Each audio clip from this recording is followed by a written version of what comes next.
S2000 I was talking about, the turbo one that makes like 450 wheel horsepower. Well, this is her, or he, or whoever it is.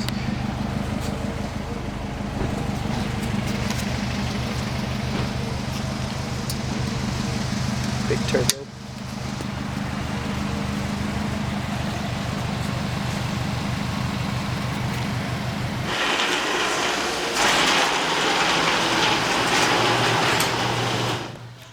Well, there she is, boys. So next day now, it's like 4 p.m. I spent like 7 hours riding today in the morning to Tucson, to Crazy Mountains. I'm really exhausted, so I'm gonna be really out of it because I woke up at like 5:30 a.m. to go ride and everything.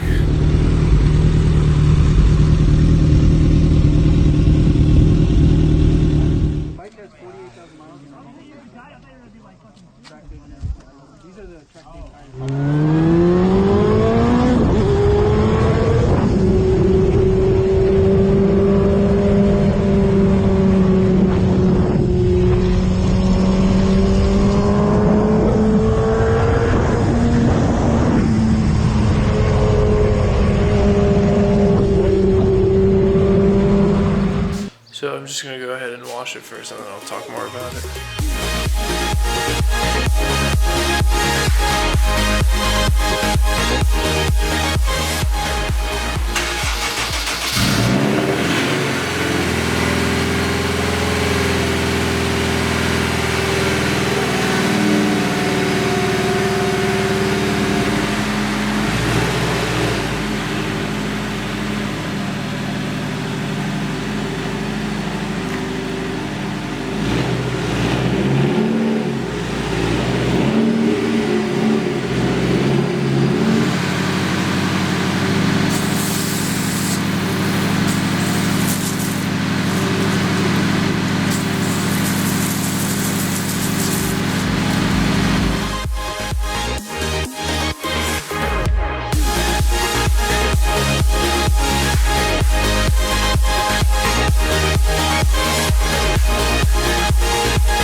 So this is my new Honda. Never really thought I would own a Honda, but this is by Honda. Actually, let me start off by saying this is a 2001 Honda S2000, so it is an AP1. And the front bumper and rear bumper are AP2 bumpers, but they are totally crap because there's a ton of chipping down there. Little things like that. Cracking right there. Bunch of chipping as if you hit a curb or something. But it has a front mount intercooler, which means it's cool. And the whole hood and fenders are totally faded because that happens in the Arizona sun here, unless you garage keep your car. On the side of it isn't too bad. Quarters have some dings. There's that. The rear bumper is a pretty big mess. It's just a bunch of touch-up paint everywhere, as you can see. And apparently it used to have a wing, so it has a black trunk now. And quarters dented in here, as you can see. Obviously the body makes sense why I got such a good deal on it, for it being like a turbo S2000. I jumped straight into a turbo one just because stock they make 240 horsepower and all my cars have been at least 350 horsepower, so I knew that would be slow, or I would think it's very slow. So I just wanted one with a little bit more kick. Basically with cars, I'm very open-minded and I kind of just want to experience everything. So like S2000 and NSX are the two Hondas that have been deemed like pure driving cars. Obviously I can't afford an NSX, so I got the S2000. But you know, I'll see if I like it or not. Realistically speaking, that's kind of all life is about, trying. You know, I could have gotten another 240, could have gotten another M3, could have gotten another Subaru. But I try to always, you know, get new cars just so I don't repeat the past, because I want to open myself up to new experiences. And apparently a lot of people devote themselves to the S2000 chassis in a track sense. And Figured I could make a nice street track car, you know, full interior, AC working, radio, heat. That's you know, I can drive around long distances, but also take to the track possibly. So anyways, I do not care about the car's body because I will most likely be doing a full wide body kit on it. That's the front bumper, that's the fenders, that's the quarter, that's the rear bumper. Probably a hard top, either the Mugen one or the spoon one that goes all the way to the trunk. That's really all I can say. I can't really say what I'm gonna do ASAP. I mean, I'm gonna focus on the cooling system because it does get hot when driving on the highway at like 80 miles an hour, which is just means it's a bad radiator. It looks like an eBay one. It has no brand on it, so it's probably an eBay one. So I'll probably go get like a good brand radiator, run water coolant, fix the cooling issue first, just so I could drive it however long I want without having to worry about that stuff. Then after that, I can actually focus on things that I want to do to it. Oh no, it's dripping on the battery. Well yeah, that's the engine bay.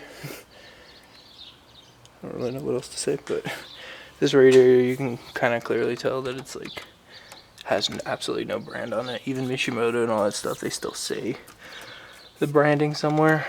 Same thing with the turbo kit technically, because this is a CX Racing turbo kit, which is the swap kit that I used to put the LS in the M3. So that kind of says a lot as is.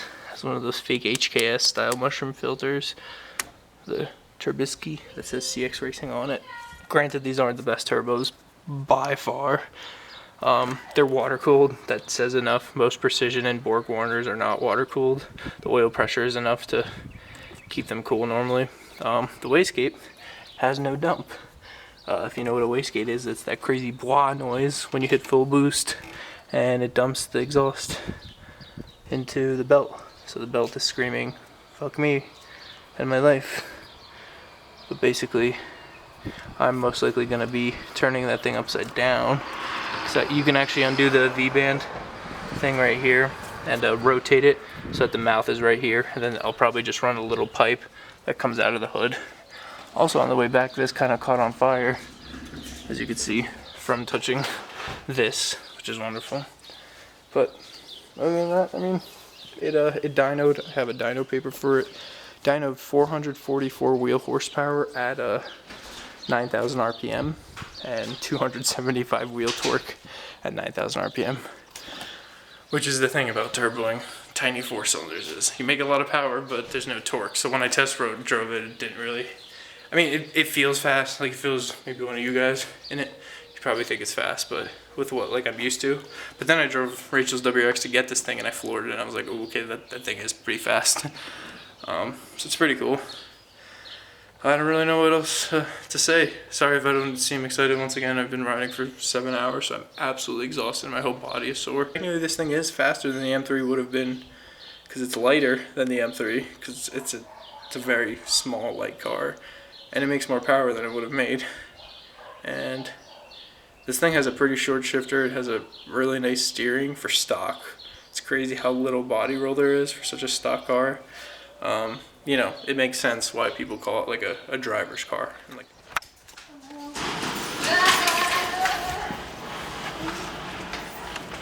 that was scary.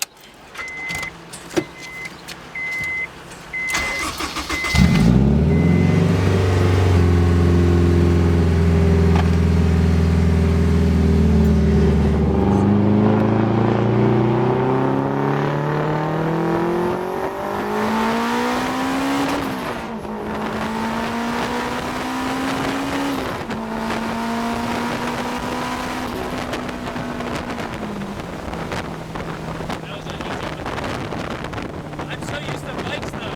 Like that feels slow to me. Does that feel fast? Wow. That was 100 miles an hour, but I don't know. I just rode bikes and like I don't know. They're so fucking fast compared to this. But I don't know.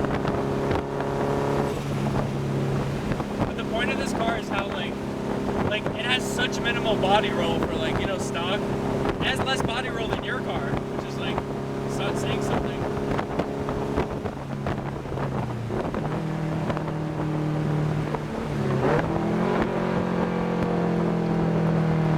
It kind of sounds like a Honda, but it's deeper because it has a turbo.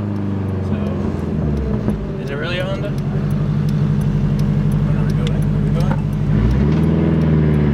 There's a cop there. Oh, I forgot we're in a Honda too. These are very targeted by the police.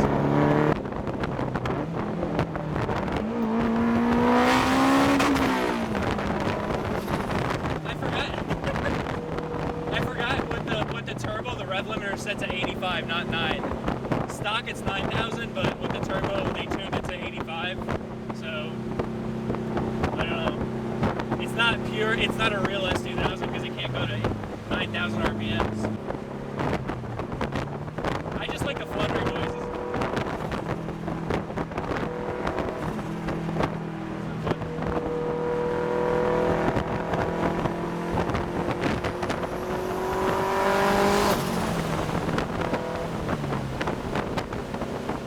I love wastegate so much. I can't wait to round it through the hood so you'll literally be able to see the flames when the wastegate opens out the hood. And I'm probably gonna cut this OEM hood for the vents because it definitely needs to breathe a lot more.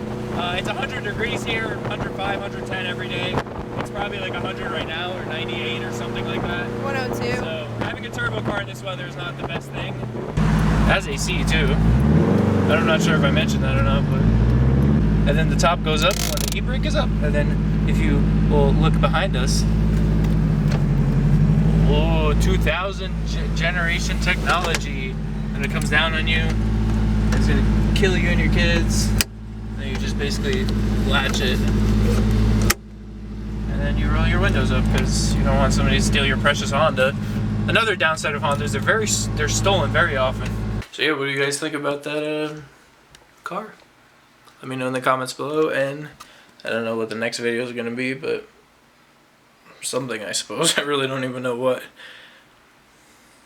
Yeah. Bye.